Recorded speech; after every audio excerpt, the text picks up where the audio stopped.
Beautiful sols, কেমন আছো সবাই? আই হোপ সবাই খুব ভালো আছো। Welcome to my another blog. আর আজকের ব্লগটাতে শুধুই সৌম্য আর সৌম্যকে তোমরা অনেক ভালোবাসা আশীর্বাদ দাও, আমি তাই জন্য তোমাদের কাছে অনেক গ্রেটফুল। তো আজকে কিন্তু সৌম্যকে আমি ব্লিঙ্কিটে কিছু অর্ডার করতে দিইনি, তো আজকে ডিরেক্ট বাজারে গিয়ে সৌম্য কিন্তু নিজের হাতে সৌম্যর নিজের রান্নার জিনিসপত্র সব কিনে এনেছে।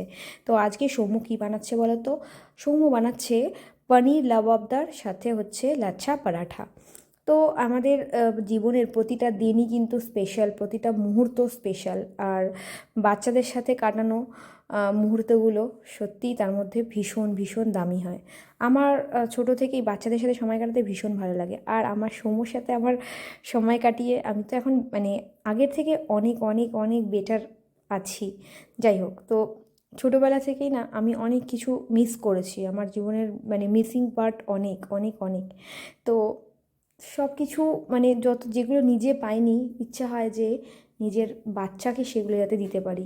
যেরকম কি আমি ছোটোবেলায় আমার মায়ের সাথ পাইনি, আমি মানে দিদার বাড়িতে থাকতাম, তো মাকে পাইনি। তো আমি সেই জন্য না সৌম্যকে ছাড়তে চাই না, যে মানে কোথাও সৌম্যকে ফেলে একা যেতে চাই না। কারণ আমি এগুলো ছোটোবেলায় খুব ফিল করেছি, যে একটা বাচ্চা একাকিত্ব ফিল করাটা একটা বাচ্চার, সেটা একটা বাচ্চার জন্য যে কতটা ক্ষতিকর হয় সেগুলো আমি খুব ফিল করেছি। দ্যাটস ওয়াই আমি কিন্তু আমার সৌম্যকে জড়িয়ে সবসময় থাকি। তো সৌম্য দেখো আজকে রান্না করছে পনির লাবাবদার। তো তার জন্য ও কিন্তু টমেটো,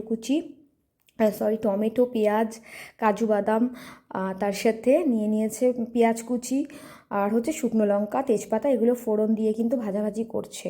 আর দুপুরবেলায় কিন্তু ও পেঁয়াজ কুচি, টমেটো কুচি আর রসুন কুচি এগুলো সব রেডি করে রেখেছিল। আর ঘি আরও যা যা মশলা লাগবে সবটা একদম দুপুরবেলায় রেডি করে ও কিন্তু আমার সাথে বিকেলে বেরিয়েছিল। আর বাড়ি এসেই কিন্তু ও ছটপট রান্না শুরু করে দিয়েছিল। তো ওর হাতের প্রত্যেকটা রান্নাই কিন্তু মানে বাচ্চা করছে কোনো রকম সেটা কিন্তু না, একদম রেস্টুরেন্টের মতন স্টাইল, মানে স্বাদের কোনো কম্প্রোমাইজ হবে না। আর সৌম্যর প্রত্যেকটা কাজ, সৌম্যর মধ্যে আমি যেটা অবজার্ভ করি, প্রচণ্ড পারফেক্ট কাজ করার একটা ব্যাপার আছে। আমি যেরকম আমার ক্ষেত্রে কখনো কখনো কোনো কাজ ওই হলো ম্যানেজেবল মতন হয়ে গেল, ঠিক আছে, বাট সৌম্য কিন্তু ভীষণ পারফেক্টভাবে সব কাজ করে। তো সেইভাবেই ওর রান্নাগুলোও হয় ভীষণ পারফেক্ট। সাথে সাথে আমাকে একটু অর্ডার দিচ্ছিলো মাঝে মাঝে, মা একটু এটা হেল্প করো, মা এটা হেল্প করো। তো তার সাথে সাথে আমি কিন্তু ভিডিও ক্লিপিংসগুলোও নিতে থাকছিলাম, যাতে আমি একটা ব্লগ ভিডিও বানাতে পারি। তো এই ব্লগ ভিডিও আর ফেসবুক ভিডিও বানানোর প্রসঙ্গে বলি, দেখো এখনকার দিনে কিন্তু আমাদের মানে আগেকার দিনে একরকম বিষয় ছিল, এখন একরকম বিষয়। আগে মানুষের কাছে হয়তো টাকা কম থাকতো, কিন্তু একটা মেন্টাল পিস থাকতো। এখন কিন্তু মানুষের কাছে অর্থ আছে আগের তুলনায় অনেকটা বেশি, কিন্তু মেন্টাল পিসটা নেই। আর মানুষের মধ্যে কিন্তু বেশিরভাগ মানুষের মধ্যে কিন্তু চেষ্টা জিনিসটাও কমে গেছে, কারণ এতটাই ইজিলি সব কিছু মানুষ পেয়ে যায়। তো সেই চেষ্টা জিনিসটা যদি না থাকে, আর যদি মানুষের মধ্যে সময়টা মানুষের হাতে বেশি থাকে, তখন কিন্তু নানান রকম প্রবলেম মানুষের মধ্যে চলে আসে। তাই জন্য নিজেকে বিজি রাখার জন্য এই ফেসবুক রিলস বা ব্লগিং করা আমার বেশ ভালোই লাগে। ফ্রি টাইমে আমার কিন্তু এইভাবে সময়টা বেশ ভালোই কেটে যায়, মানে নিজেকে একটা ব্যস্ত করে রাখা যায়। তার সাথে এর এর থেকে কিছু আর্নিংও হয়, মানে প্রফিটেবলও আছে ব্যাপারটা। তার সাথে নিজের এফোর্টসটাও দিতে পারছি, সময় দিতে পারছি, তো ওই সময়টা ফ্রি টাইমটা ইউটিলাইজ হচ্ছে আর কি। যাই হোক, তো সৌম্য কিন্তু বানাচ্ছে লাচ্ছা পরাঠা। তো এই দেখো লাচ্ছা পরাঠা যখন ও বানাচ্ছে, ও আমাকে আজকে শিখিয়ে দিয়েছে কীভাবে লাচ্ছা পরাঠা বেলতে হয়। তো ও আমাকে বললো, মা রাউন্ড শেপ করো, রাউন্ড শেপ করে প্রথমে লেচিগুলোকে বেলে নিতে বললো, তারপরে কিন্তু ফোল্ড করাও সৌম্য দেখাবে। তো তার সাথে বলে রাখি, আমি যেখানে থাকি প্রচণ্ড ট্রেনের আওয়াজ হয়। দ্যাটস ওয়াই তোমরা এইটা ইগনোর করো, কারণ আমি কতবার যে ভয়েস কাটি এই ট্রেনের আওয়াজের জন্য। মাঝে মাঝে না মানে না কেটেও আমাকে ভিডিও রেখে দিতে হয়, কারণ নইলে তো আর ভিডিওই করতে পারবো না, কারণ কন্টিনিউ ট্রেন যায়। যেহেতু এটা মেন লাইন শ্যামনগরে, মানে এইটা হচ্ছে মেন লাইন, তো এখানে কন্টিনিউ ট্রেন যাবেই, তো সেটা ভাবলে আমার ভিডিওই মানে ভয়েস ওভার করাই হবে না। আর এই আওয়াজটার সাথে প্রথমে তো খুব কষ্ট হতো, বাট এখন আমার অভ্যাস হয়ে গেছে। মানুষ হলো অভ্যাসের দাস, এটাই হলো কথা। তো যাই হোক, রান্নাটা ফুটছে দেখেছো। তো সৌম্য বললো, মা গ্যাসটা অফ করে একটু ঢেকে দাও। তো তাই করলাম, যেমন ইনস্ট্রাকশন তেমন কাজ। তো এখন সৌম্য লাচ্ছা পরাঠা এদিকে রেডি করতে থাকলো। তো সৌম্য যখন ছোট্ট ছিল, সৌম্যকে কিন্তু ছোট্ট বয়স থেকেই একটু প্রেশারই দিতাম আমি, অনেকটা প্রেশার দিয়ে দিয়ে কিন্তু অনেক কিছুই শিখিয়েছি, যেখানে ছেলে মেয়ে সমান সমান হয়, সবাইকে সব কাজ শিখতে হবে। তো এর জন্য কিন্তু প্রথমেই কিন্তু ইজিলি সব কিছু সৌম্য শুনতো না, এর জন্য কিন্তু আমাকে অনেক ফাইটিংস করতে হয়েছে।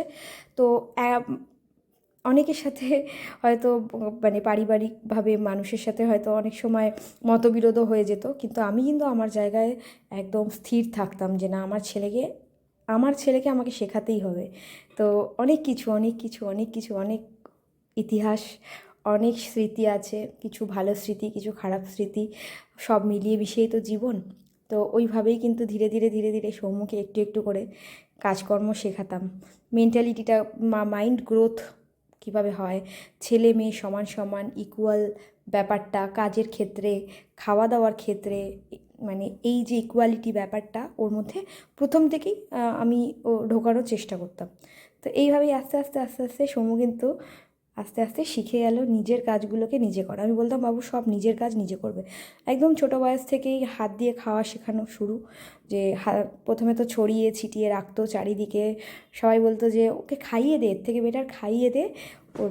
কিন্তু না, ডাক্তার আমাকে বলেছিল যে বাচ্চাকে একা শেখাতে হবে, 2 বছর 2.5 বছর হয়ে গেলেই ওদেরকে একা একা খেতে দিতে হবে, ওরা ছড়াবে, আস্তে আস্তে শিখে যাবে। তো আমি কিন্তু সেই ডাক্তারের ইনস্ট্রাকশনটা ফলো করেছিলাম। তো সেইভাবেই কিন্তু একা একা সব কাজ করতে দিতাম, একা একাই করতে করতে আস্তে আস্তে আস্তে আস্তে প্রথম প্রথম অনেক কষ্ট হতো, সব সারা ঘর ছড়িয়ে রাখতো, কিন্তু তাও করতে দিতাম। এইভাবেই কিন্তু সৌম্য একা একা সব কাজ শিখে যায়।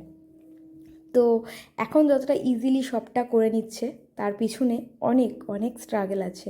তো দেখো লেচিগুলোকে ও কীভাবে পাখার স্টাইলে কিন্তু ভাজ করছে, আর লাচ্ছা পরাঠাটা খেতে প্রচণ্ড সফট হয়েছিল এবং খুব খুব টেস্টি হয়েছিল।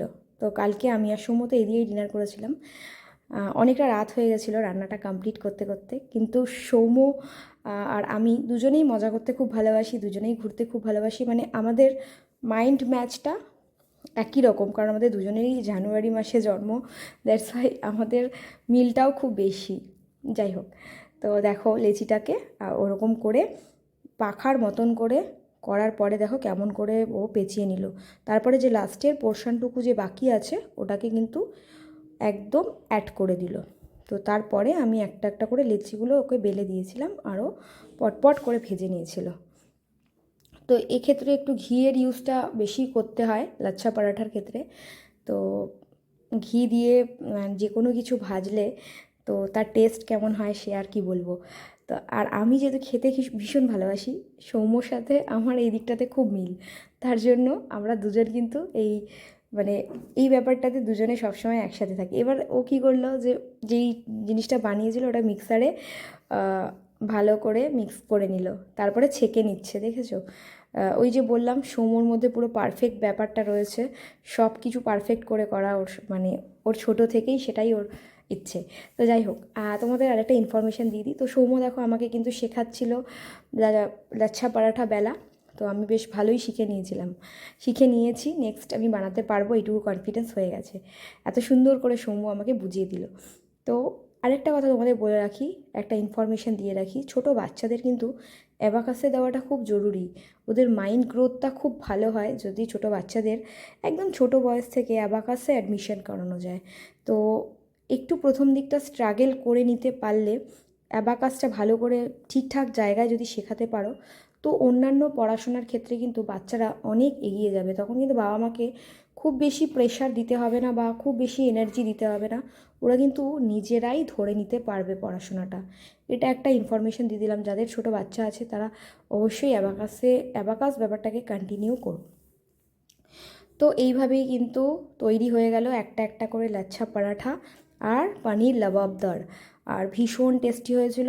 তো রাত্রিবেলা মা আর ছেলে একসাথে খেয়ে নিলাম। খাওয়া দাওয়ার পরে সৌম্য দেখি কিচেন পরিষ্কার করছে, তো বড় বড় বাসনগুলো রেখে দিয়েছিল, ওইগুলো পরের দিন আমার মা মেজে দিয়েছে। তো আর বাকি ছোট ছোট বাসনগুলো দেখছি সৌম্য একা একাই ধোয়া শুরু করে দিয়েছে, কিচেন পরিষ্কার করতে শুরু করে দিয়েছে। আমি বললাম বাবু ছেড়ে দাও, তোমাকে করতে হবে না, তুমি তো এতটা রান্না করলে, এবার তুমি একটু রেস্ট নাও। তো সৌম্য সবটা পারফেক্ট করে করবে, এই জন্য কিচেনটাও সুন্দর করে মুছে টুছে কিন্তু রেখে দিয়েছিল। তো এটাই হলো সৌম্যর বিশেষত্ব। তো দেখো লাচ্ছা পরাঠাগুলো যখন হয়ে গেল, মানে সরি মানে যখন আমি রেডি করলাম তখন দেখতে ভীষণ মানে জিলেপির মতন লাগছিল দেখতে। আর এদিকে ফ্রাই অলরেডি রেডি হয়ে গেছে, গ্রেভিটা রেডি হয়ে গেছে। তো এই গ্রেভির মধ্যে এইবার ওই ক্যাপসিকাম দিয়ে পনিরগুলো যে হালকা করে ভাজা ছিল সেইগুলো কিন্তু গ্রেভির মধ্যে অ্যাড করবে। তো সেই প্রসেসটা তোমাদেরকে দেখাচ্ছি, দেখে নাও। তো তোমরাও কিন্তু বাড়িতে ইজিলি বানিয়ে ফেলতে পারবে পনির লাবাবদার। আর এটা না টেস্টটা অনেকটা শাহি পনিরের মতনই আসবে। তো লাস্টে একটু সুগার অ্যাড করে দিচ্ছে, লাস্টে একটু সুগার অ্যাড করে দিল। এবার যে যতটা মিষ্টি খাবে, কারোর যদি মনে হয় যে মিষ্টিটা অ্যাভয়েড করবে সেটা করতে পারো, কিন্তু একটু লাস্টে চিনি অ্যাড করলে যে কোনো রান্নারই কিন্তু টেস্টটা অনেক ভালো হয়। তো আস্তে আস্তে এবার সৌম্য কী করছে, ওই পনির আর ক্যাপসিকাম যেগুলো ভাজা ভাজা করে রেখেছিল সবগুলো কিন্তু অ্যাড করে দিচ্ছে। আর তার সাথে বলে রাখি, একদম ছোট্ট থেকেই কিন্তু সৌম্য রান্নাবান্না করে। মানে তখন ওর বয়স কত হবে, 6 বছর, তখন ও পিৎজা বানিয়ে ফেলতো। 5-6 বছর বয়স থেকেই পিৎজা বানিয়ে ফেলতো। তারপরে আরও কত রকম খাবার সৌম্য আর আমি মিলে করোনার টাইমে একসাথে রান্না করতাম। তো এটা নতুন না, ও ও অ্যাড কর এটা অনেক পুরনো, মানে তখন ভিডিও করা হতো না, এখন ভিডিও করছি, এটাই যা ডিফারেন্স। আর এতে দেখো সৌম্য এখন কস্তুরি মেথি অ্যাড করে দিল, আর হচ্ছে আমুলের ফ্রেশ ক্রিম অ্যাড করে দিতে হবে, তো আরও বেটার লাগবে টেস্ট। তো আমুলের ফ্রেশ ক্রিম অ্যাড করে দিল। এবার একটা একটা করে লাচ্ছা পরাঠা বানিয়ে তুলছে। তো এইভাবেই সমস্ত খাবারটা রেডি হয়ে গেল। তারপরে সৌম্য চলে গেল ড্রেসটা চেঞ্জ করতে, কারণ একদম বাইরে থেকে এসেই অনেকটা রাত হয়ে গেছিলো। এসেই কিন্তু সৌম্য খুব চটজলদি রান্নাটা কমপ্লিট করে ফেললো, একদম ড্রেসটা আর চেঞ্জ করার তখন সময় পায়নি। তো সৌম্য কিন্তু প্রচুর ফাস্ট রান্নাটা কমপ্লিট করলো। করার পরে দেখো ড্রেস চেঞ্জ করে চলে আসলো। আর যেইটুকু ছোটো ছোটো টুকটাক বাসনগুলো ছিল সব কিছু ধুয়ে ধুয়ে মুছে মুছে কিন্তু দেখো জায়গা মতন রেখে দিচ্ছে। এই হলো আমার সৌম্য। তারপরে মা আর ছেলে আমরা কিন্তু খেতে শুরু করে দিলাম। ছেলেকে আমি খাইয়ে দিচ্ছি, ছেলে আবার আমাকে খাইয়ে দিচ্ছে। ব্যাস এইটুকুই। আশীর্বাদ করো সৌম্য যাতে জীবনে অনেক ভালো মানুষ হয়, অনেক মানুষের উপকার করতে পারে, আর এইভাবেই যাতে সুন্দরভাবে থাকতে পারে। ওকে তোমরা এরকমভাবেই ওকে অনেক অনেক ভালোবাসা দিও। আর ভিডিওটা কেমন লাগলো অবশ্যই জানিও।